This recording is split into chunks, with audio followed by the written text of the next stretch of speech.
Ассаламу алейкум, добрый вечер, дорогие друзья. В эфире программа Prime Time с Русланом Чахкиевым. Своим жизнелюбием и позитивом он буквально ворвался в телевизионную жизнь. Он не боялся быть настоящим, непосредственным, в общем, самим собой. Для многих людей он так и остался непонятым и неуслышанным. Его проект в одночасье стал самой рейтинговой программой на канале «Ингушетия». Ведь по ту сторону экрана телеведущий Руслан Чахкиев буквально разговаривал со своим зрителем. Юморной, жизнерадостный и такой простой. Я хочу там как-то сделать лучше. Просто не все понимают, может быть. Так, если не все понимают, я не могу всем говорить. Можно отвечу сначала? Давай, отвечу на вопрос. Я не должен ко всем подходить и говорить, что я так хочу делать, то вот так хочу. Я просто покажу, а пускай потом будет судить. Свою жизнь Руслан всегда мечтал связать с журналистикой. Он был в числе абитуриентов, которых глава Ингушетии отправил поступать в Московский государственный университет имени Ломоносова на факультет журналистики. Будучи студентом престижного вуза, вернулся в республику, стал автором и ведущим программы Prime Time. Идея столицы Тамары мне пришла в голову, когда я прочитал небольшие брошюры истории грузинской. Минувшей ночью Руслан Чахкиев с другом Ибрагимом Евлоевым погибли. Страшная авария произошла в Назране в районе центральной мечети. Их камере врезалась в КАМАЗ-мусоровоз. Грузовая автомашина ехала впереди. По предварительным данным, у КАМАЗа отсутствовали стоп-сигналы, мигалка и светоотражающие элементы, которые должны были быть на спецтранспорте. Все обстоятельства ДТП сейчас выясняет следствие. В результате данного дорожно-транспортного происшествия водитель автомобиля Toyota Camry и его пассажир Чахкиев Руслан скончались при доставлении ИРКБ города Назрань. Водитель автомобиля КАМАЗа не пострадал. По данному факту следственным отделом ОМВД России по городу Назрань проводится проверка. Виновник ДТП будет установлен в ходе проведения следственных действий.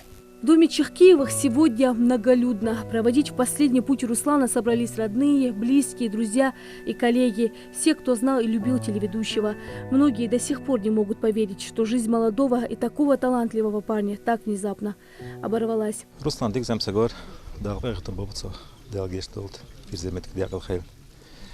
Ханз токайвач маке, коллективе балхар ванвацар.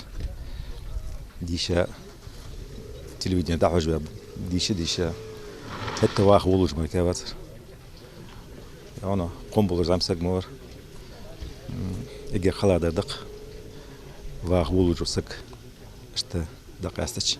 Руслан мне как сын был. Я его знаю с 9 лет. Когда ему было 9 лет, он пришел в коллектив. Парень был замечательный.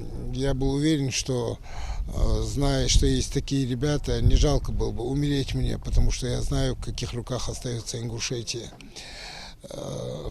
Что тут можно сказать? Очень много молодых парней сейчас умирает. Самое страшное, но для меня это личная трагедия, то, что случилось с Русланом. Я знаю, что он был перспективный, как сын народа, как профессионал, как журналист, как хореограф, как работник культуры.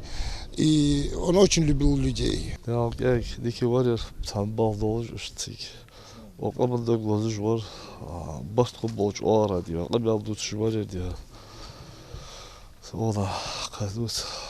положительной стороны майка, алхамдаться делать, что тихо худару, что цуара слил жука, дал гештоца, дал есмач ваших, дал иман сабр дол, царчат я масля.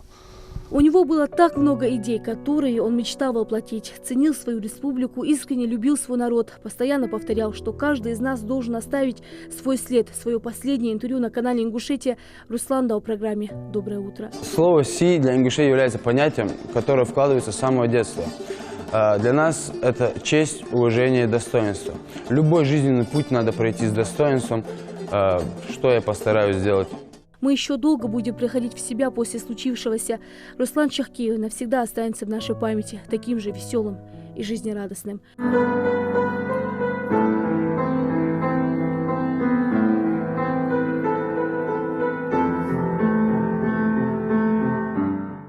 Хэтами волч Аллаху гештот бейначарях. Рина Цичоева, Тамерлан Хамхоев. Новости 24.